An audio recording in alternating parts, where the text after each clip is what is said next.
Hello प्यारे बच्चों, कैसे हैं आप लोग। मैं हूं राजेश खन्ना और आप लोग के लिए बोट एंड स्ट्रीम का एकदम खूबसूरत सा कंसेप्ट लेके आया हूं। चलिए देखता हूं आज का खूबसूरत सा कंसेप्ट क्या होने वाला है। कहा एक नाव धारा के विपरीत 30 किलोमीटर यानी विपरीत जाएगा 30 किलोमीटर और धारा के दिशा में 44 किलोमीटर दूरी तय करने में 10 घंटे लेती है।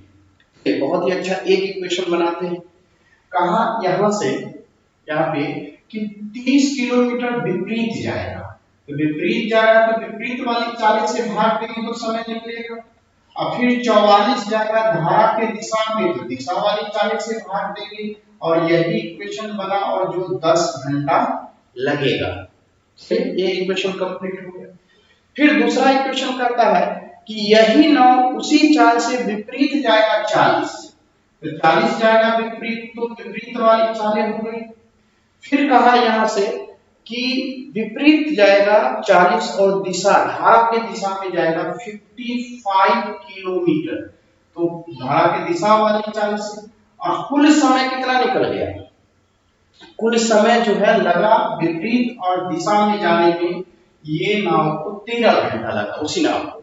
तो बोला शांत जल में नाव की चालें क्या होगी, कुछ बहुत ही आसान है।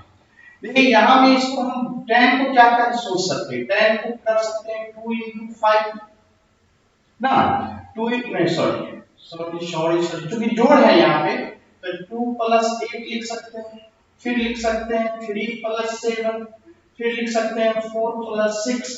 देखिए अब 2 से इसको काटेंगे, इसको ये कट जाएगा, लेकिन 8 से यह नहीं कटेगा।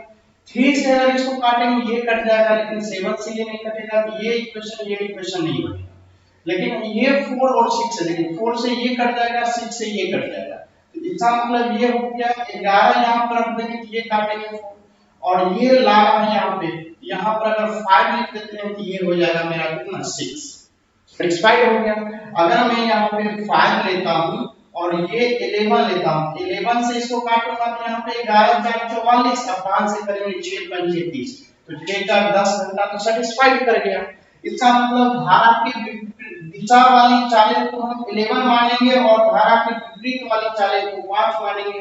11 25 55 और 5 8 5 40, 8 और 5 को जोड़ेंगे 13। तो इस तरीके से हमने मान लिया, यानी कि धारा के विपरीत वाली चालें को 5 ले लिया, धारा के दिशा वाली चालें को हमने 11 मान लिया।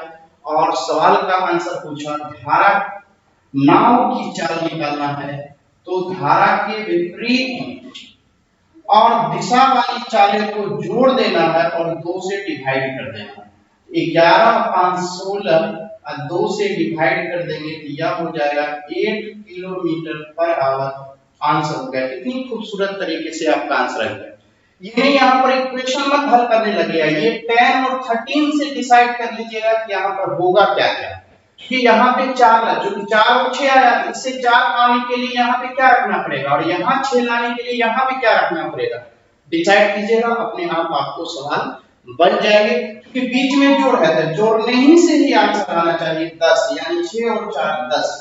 इसका 6 घंटा लगेगा, इसको 4 घंटा लगेगा, दोनों को जोड़ेंगे 10। इसका यहाँ पे 8 घंटा लगेगा, ये 5 घंटा लगेगा, 8 5 13 सेटिस्फाइड हो जाएगा। और इस तरीके से मेरा सॉल्यूशन भी बहुत इजी वे में आ गया। मैं उम्मीद करता हूँ बहुत अच्छे से समझे होंगे। बस वीडियो को शुरू से लेकर लास्ट तक देखिएगा। तो चलिए मैं फिर मिलता हूँ अगले कंसेप्टों के साथ, तब तक के लिए थैंक यू, धन्यवाद।